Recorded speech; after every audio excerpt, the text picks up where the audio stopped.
১৯৬০ সালে ২১৬ একর জমির উপর প্রতিষ্ঠা করা হয় জেলার একমাত্র ভারী শিল্প প্রতিষ্ঠান জয়পুরহাট চিনিকল, যেখানে চিনি উৎপাদন শুরু হয় ১৯৬৩ সাল থেকে। ফলে জয়পুরহাট সহ আশেপাশের জেলার কৃষকদের অর্থ উপার্জনের প্রধান উপায় ছিল আখ চাষ। সেসব আখ সংগ্রহ করে মাড়াই চলত কয়েক মাস ধরে। কিন্তু বিগত বছরগুলোতে আখের দাম কম হওয়ায় ধীরে ধীরে অন্য ফসলের চাষ শুরু করেন কৃষকরা। ফলস্বরূপ মিলটিকে গুনতে হয়েছে প্রায় ৭৯৩ কোটি টাকার লোকসান।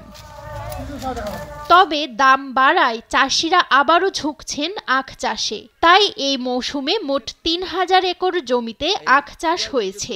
আখ চাষ থেকে আমরা দীর্ঘদিন মুখ ফিরাই নিয়েছিলাম ৫ থেকে ৬ বছর পর্যন্ত।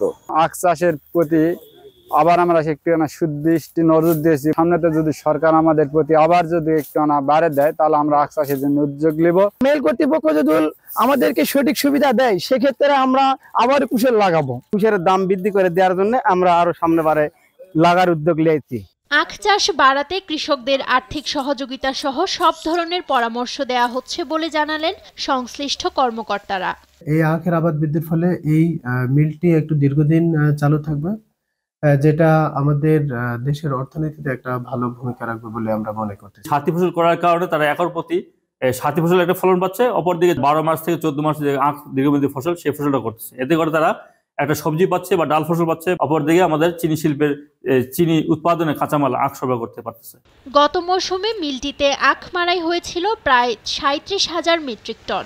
এবার প্রায় ৫৫,০০০ মেট্রিক টন আখ মাড়াই করে ২,৭০০ মেট্রিক টন চিনি উৎপাদনের আশা করা হচ্ছে।